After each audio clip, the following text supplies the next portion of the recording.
I Survived the Attack of the Grizzlies, 1967, by Lauren Tarshish, and read by me, Mrs. Elkins. Hello, All Stars. It's me, Mrs. Elkins. I'm back with you today to read chapters 6 through 11 of I Survived the Attack of the Grizzlies, 1967. And if you're interested, right at the end, I have included a National Geographic video about grizzlies as predators. So, I hope you like it. See you later. Chapter 6.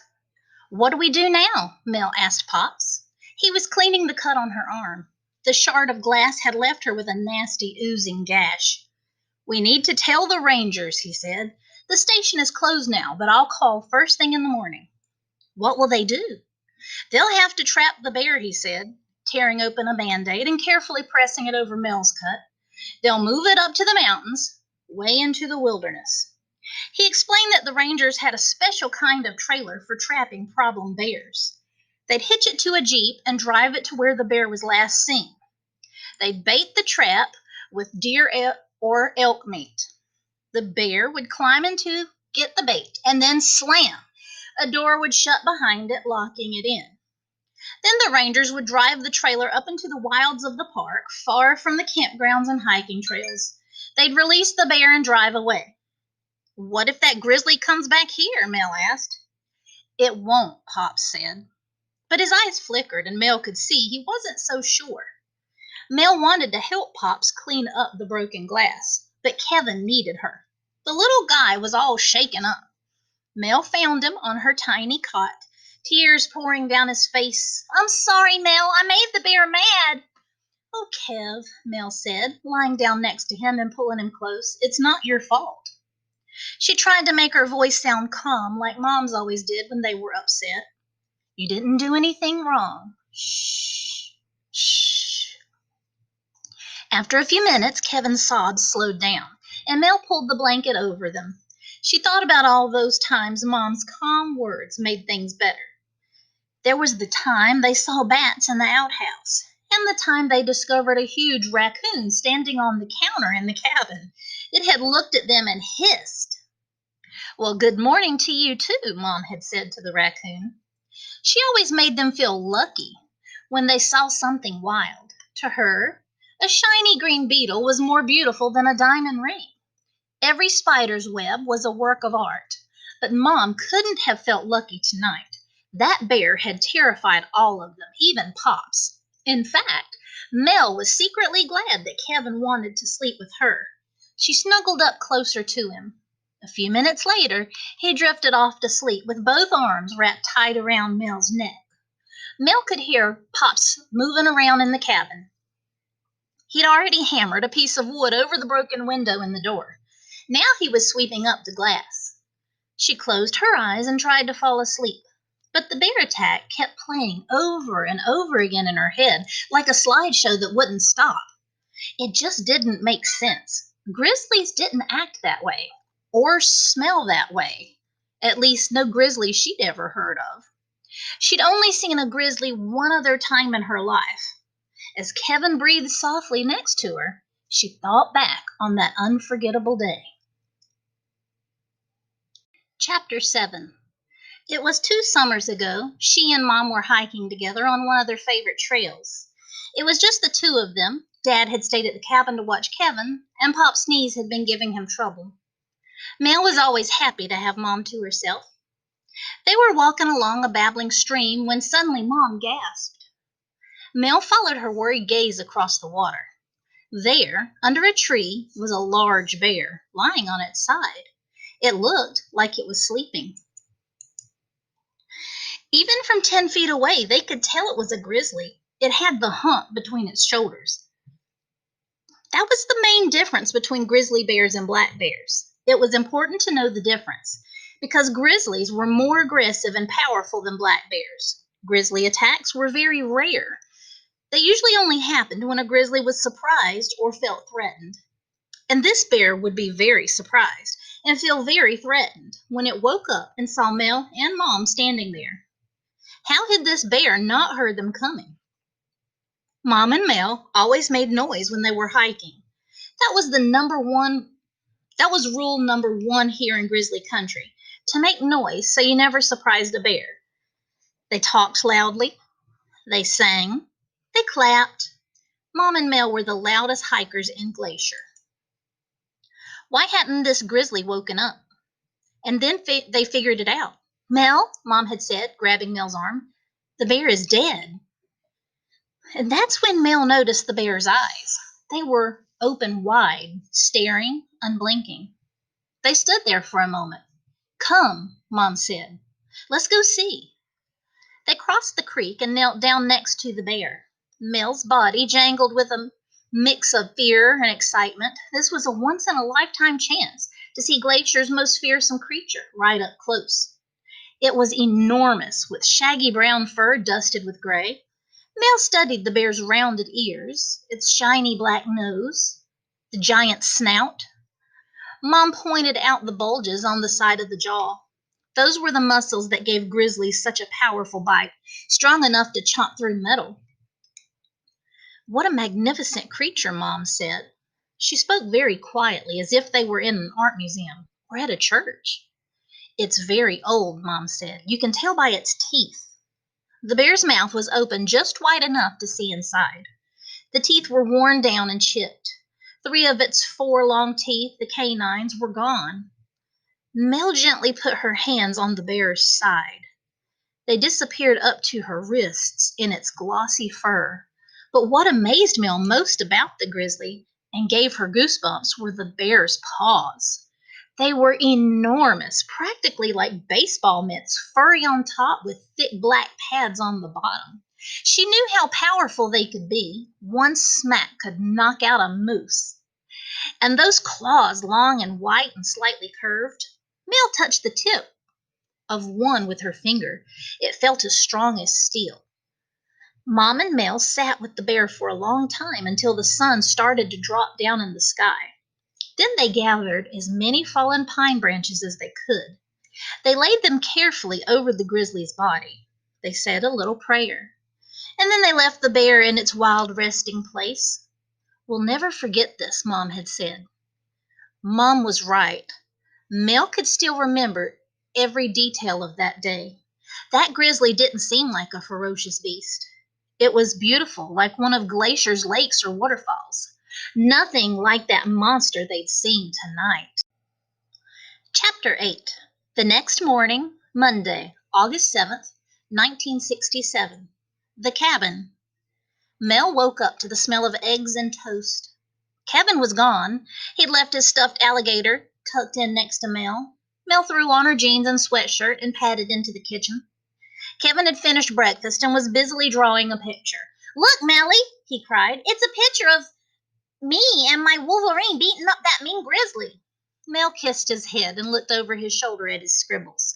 Somehow Kevin had turned last night's terror into a thrilling adventure. She wished she was a little kid again. Pops looked tired, too. Mel doubted he'd closed his eyes last night, but he smiled as he served her a plate heaped with scrambled eggs and buttery toast. There was a knock at the door. They all jumped a little bit before a familiar voice called out, "Hello?" "Aunt Cassie," Kevin said gleefully. "Come in," Pops answered. A moment later, the door swung open and Aunt Cassie appeared. With her yellow and pink dress and her green suitcase in hand, Aunt Cassie looked like a flower. A 6-foot flower with round glasses and an afro. Mel's throat tightened. The last time she'd seen Aunt Cassie was at Mom's funeral in December. Aunt Cassie had written Mel about 10 letters since then, but Mel hadn't written back. She'd never known what to say. And now she felt ashamed. She couldn't even look at Aunt Cassie. But before Mel knew it, Aunt Cassie's arms were around her. "I've missed you," she said. She put her hand on Mel's cheek, so Mel had no choice but to meet her gaze. And to Mel's surprise, there wasn't even a flicker of anger in Aunt Cassie's eyes. Just the usual love and maybe a touch of sadness. Somehow, that split-second look between her and Aunt Cassie said more than 100 letters could. "And you, little man," Aunt Cassie said to Kevin, "you've grown at least a foot." Kevin hopped up and hugged her around the legs. So, Aunt Cassie said when Kevin finally let her go, who wants to tell me what happened here? She pointed to the cabin door, or what was left of it. The wood of the door was cracked, the hinges bent. There were deep scratches in it from the bear's claws. A grizzly came here, Kevin cried. It wanted to eat me. I was brave. Aunt Cassie looked at Mel and Pops. Believe it or not, that's exactly what happened, Pops said. Pops poured Aunt Cassie some coffee, and they told her the whole story. Aunt Cassie listened with wide eyes. I've never heard of a grizzly acting like that, she said when they were finished. And Aunt Cassie knew as much about grizzlies as Mel and Pop did. But because she'd also been coming to Glacier her whole life. Aunt Cassie and Mom actually met here as little girls, splashing around in Lake McDonald. They told Mel all about the adventures they'd had together. The craziest ideas were always Mom's. She and Aunt Cassie would hike all day to find a secret waterfall or a fishing hole. Sometimes they'd get lost and straggle home, smudged with dirt and covered with scratches as the sun was coming down. But of course, that was half the fun. Now Aunt Cassie lived in Chicago. She was a writer for all different magazines. She'd even won some prizes. Mom was so proud of her. Mel moved her chair toward Aunt Cassie. Being close to her made Mel feel calmer, but she still shuddered as she pictured that grizzly's claws aimed right at Kevin's face. That bear, it was like a monster, Mel said. It sure was, Pops agreed. There had to be something wrong with it. What did the rangers say? Aunt Cassie asked. Nothing yet, Pops said, clearing Kevin's plate. I called earlier, but there was no answer. They must be busy with fires. I plan to stop by the station later, but first I want to go to town and get a lock for the front door. He glanced at Mel, just to be sure. Mel looked at Cassie, then back at Pops. What if Aunt Cassie and I go to the station? She said. I can tell them what happened. She wanted the rangers to do something about the bear, now. Cassie's face brightened. Sounds good to me, she said. I'm curious to hear what they'll say. That's fine, Pops said. Then he hurried to Kevin. Let's go, Wolverine boy. We're going to town. Ice cream! Kevin boomed. On the way out the front door, Mel eyed the deep, jagged scratches in the wood. It looked like a maniac with an axe had tried to chop the door down. And there was a tangled clump of brown fur in the corner of the porch. Mel shivered, even though the day was warm, and followed Aunt Cassie out to the car. Chapter 9. 10 minutes later, Aunt Cassie and Mel pulled into the parking lot at the Lake McDonald Ranger Station. It was just a small log building about 3 miles from the cabin. They waited in line behind a young man with a mop of brown hair and a beard. He was paying for a trail map. When he was finished, Aunt Cassie stepped back and gave Mel a little nudge towards the counter. Mel stepped up. The ranger gave her a kindly smile. He didn't look much younger than Pops. What can I do you for, young lady? Mel felt nervous, like when her teacher called on her, but she took a breath and looked at the man in the eye. I live down the lake in one of the cabins, she said. A grizzly bear came out of the woods last night and followed me up to the cabin, and then it smashed the window and tried to break down our door, and the ranger held up his hand. Let me guess. Skinny bear? Light brown? Long claws? Mel glanced back at Aunt Cassie, who raised her eyebrows in surprise. That's the one, Mel said. How did you know? We call that bear Old Slim, the ranger said. People have been complaining about him all summer. A real troublemaker. Been raiding campgrounds, making a mess of people's garbage cans, stealing people's food. Harmless, though. Mel felt her cheeks turn red. What was this man saying? Hadn't he heard what she just told him? Harmless? Mel said. The bear almost ripped our door off the hinges, and the memory of the grizzly's paw only inches from Kevin's face flashed across her mind. She pinched her index finger and thumb close together.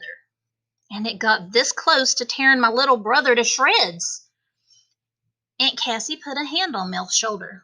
Mel realized she was on her tippy toes leaning over the counter. She let out a breath and took a step back. She didn't want to be rude, but she needed the ranger to understand. The ranger nodded. That old Slim's a real rascal. A few days ago, he chased a couple of boys at the Trout Lake campground, wrecked their tent, bit right through some cans of chili, ate a whole pack of wieners in one bite. The ranger chuckled. Excuse me, Aunt Cassie said, stepping closer to the counter herself. I'm not sure what's funny about this grizzly. Mel heard something over her shoulder and noticed that the young man was lurking, just inside the doorway listening. Were she and Aunt Cassie making too big of a fuss? The Rangers need to do something about this bear, Aunt Cassie went on, her voice rising sharply. The Ranger's cheeks turned pink. There's nothing I can do, miss. I'm just a volunteer. He pointed to the symbol on his shirt and shrugged. Most of the Rangers are dealing with the fires. He patted Mel's hand. I'm sorry you were scared, kiddo, but I wouldn't worry about that grizzly.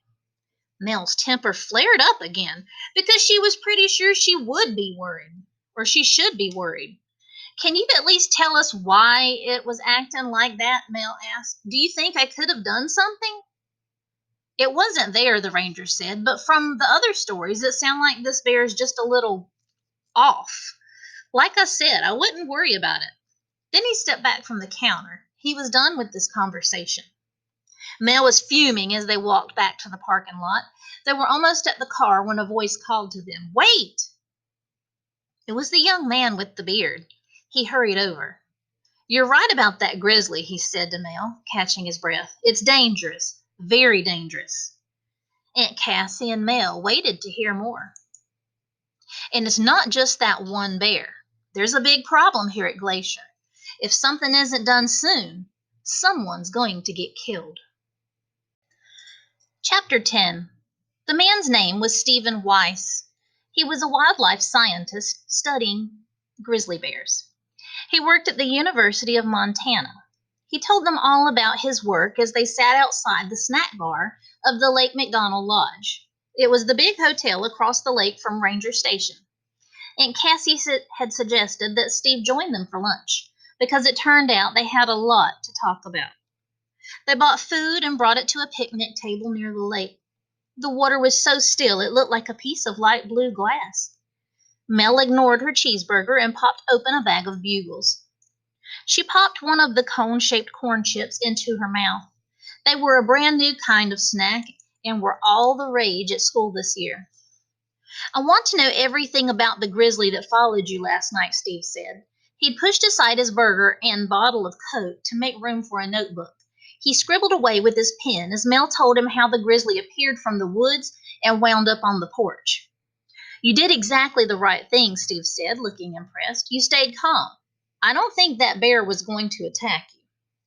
But the way it rose up like that, Mel said with a shudder. That's actually not usually an aggressive stance, he said. Bears stand up on their hind legs to get a better look at things. But if you had run, or if it had gotten into the cabin, I really don't know. Grizzlies are unpredictable, but I say you're lucky. Steve asked her how the bear looked, smelled, and sounded. He was especially interested in the claws. How long were they? He asked. Mel thought for a minute. She stared at one of her bugles, then slipped it over her finger. It looked to be about an inch long. Way longer than this, she said, holding up her bugle-topped finger. Steve nodded as he wrote. That makes sense. Grizzlies use their claws to dig for roots and little animals under the ground. It sounds like that grizzly isn't doing much digging. Steve asked her a few more questions and then finally closed his notebook. All summer there have been an unusually high number of reports of aggressive grizzlies, he said, picking up his burger. You're not the only one who's had a frightening experience. But why are the bears acting this way? Mel asked. There had to be a reason.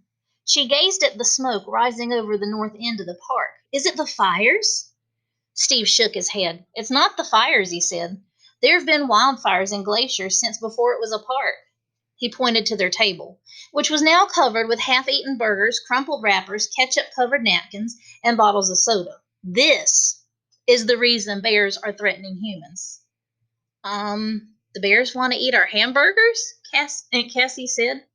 She glanced nervously at Mel, and Mel knew what she was thinking. That sounded, well, a little crazy. Steve shook his head. Not exactly. The problem is garbage, leftover food. There's trash everywhere in the park, on the trails, in the campgrounds, dumped in ditches. It's become a bigger and bigger problem in Glacier. Mel thought of Mom, hollering at people who littered.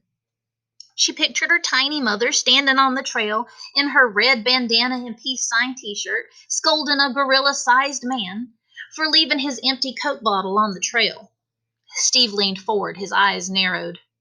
Grizzlies are eating the garbage. Some grizzlies have almost stopped hunting and eating berries and plants. They're now eating garbage and whatever food they can find at the campgrounds.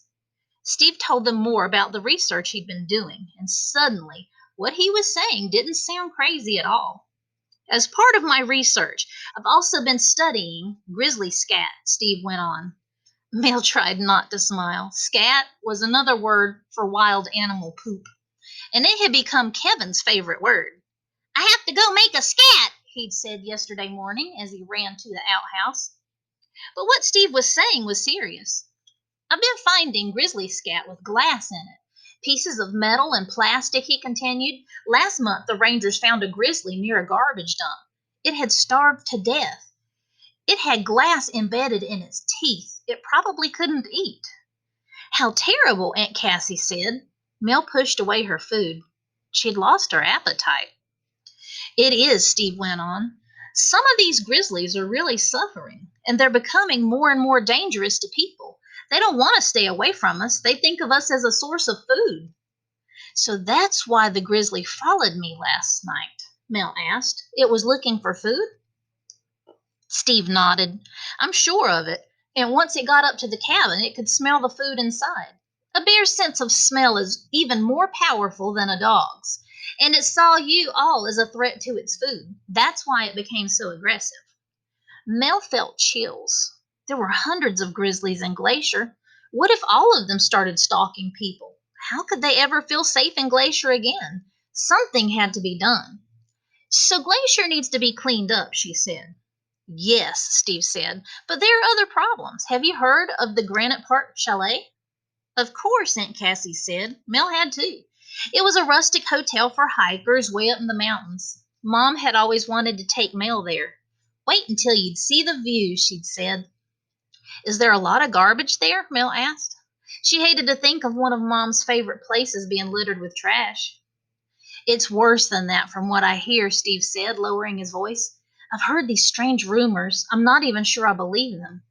I just know there's something happening with the grizzlies up there, and I want to find out for myself. I'm planning on hiking up there tomorrow. We should go too, Mel blurted out. Aunt Cassie raised her eyebrows. That's a long hike. 8 miles each way, Steve said. I'm going to stay overnight. You're welcome to join me. Cassie looked at Mel. You really want to go? Mel thought for a minute. She'd never hiked that far.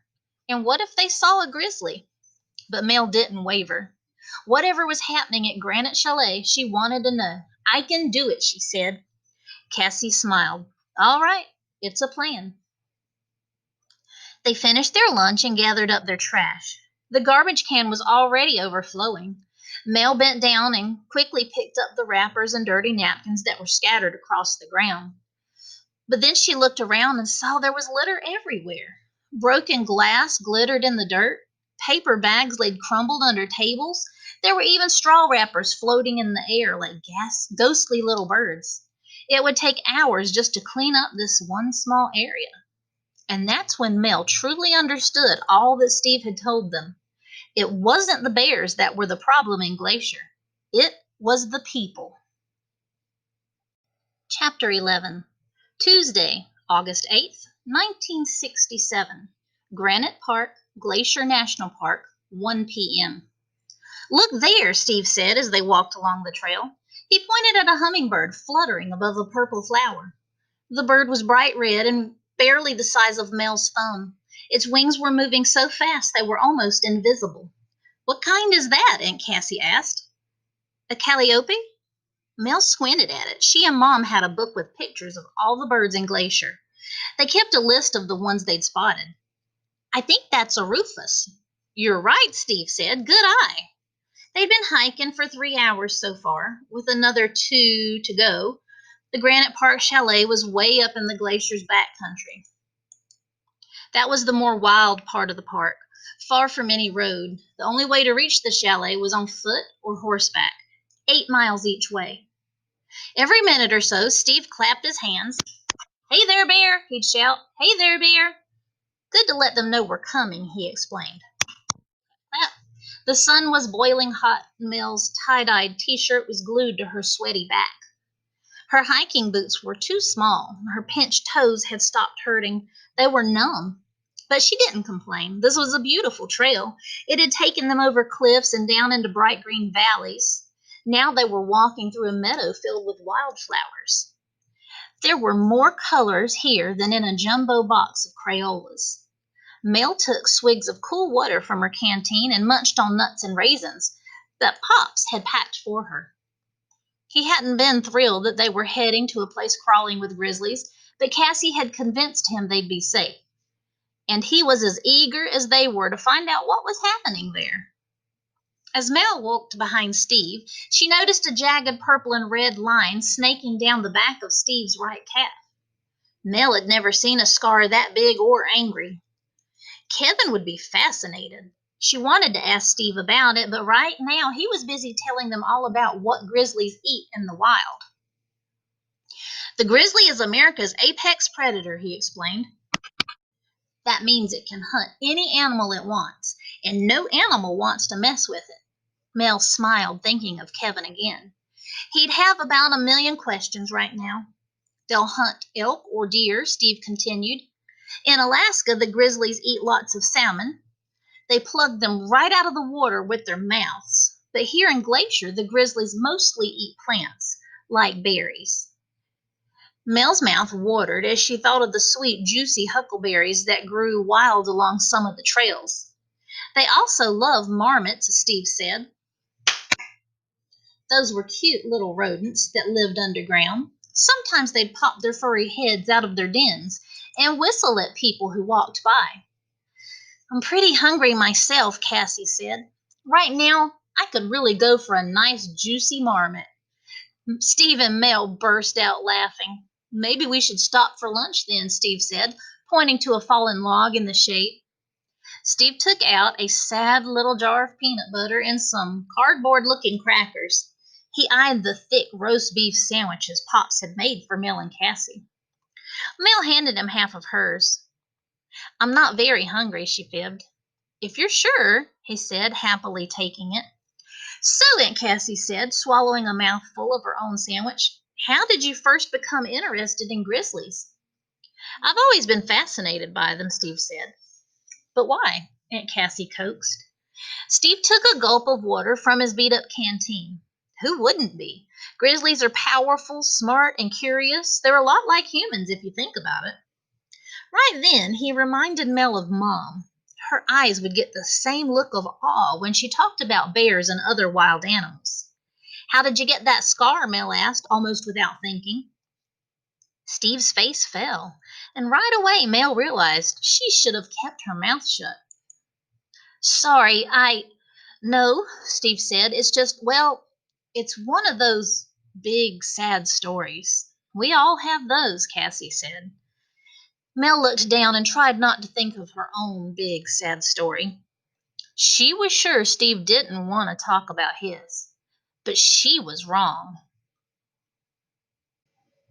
I hope that you liked today's chapters. Keep in mind that these are AR books. So take notes and remember what we've read each week, and at the end you'll be able to take a test on this. Now, as promised, I am including a video after this. You do not have to watch this part if you don't want to, but if you would like a little bit more information on grizzly bears. And after that, I'll see you next week.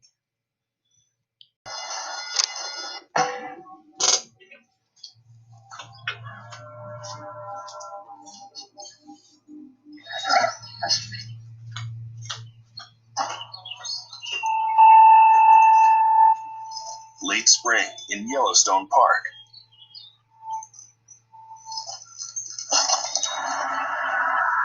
For elk, it's calving time.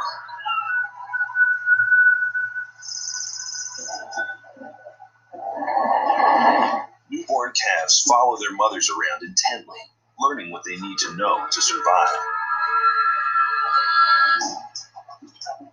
For grizzly bears, the elk calving time is dinner time. And the sight of a vulnerable young calf is hard to resist.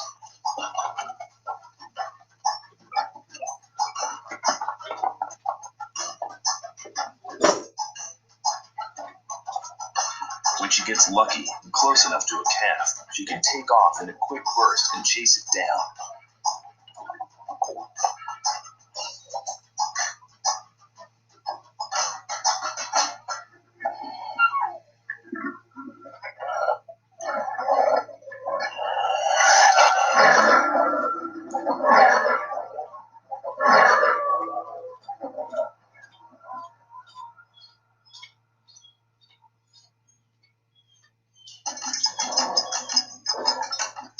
Grizzly bears can and will eat just about anything.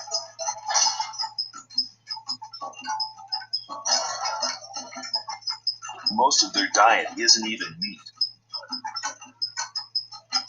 They've developed grinding teeth in the back to chew tough plants, long claws to dig up insects and roots, and even shellfish. A grizzly is on the prowl constantly, searching for any food. Digging, grazing, scavenging. The strong stomach is just part of what makes this bear an apex predator. Size is a factor. This grizzly is almost 1,000 pounds. And where fish is plentiful, its cousins grow even larger.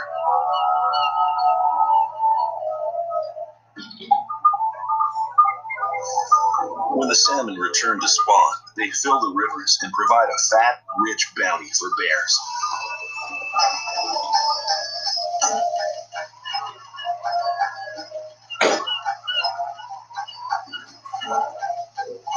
Young and old, they all gather to fish.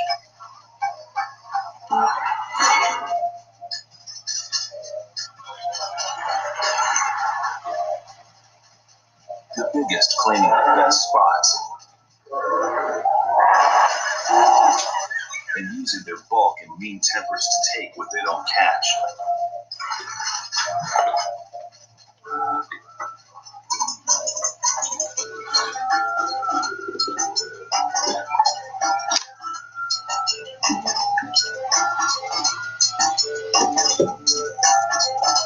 Farther inland, the bear has to develop other hunting strategies.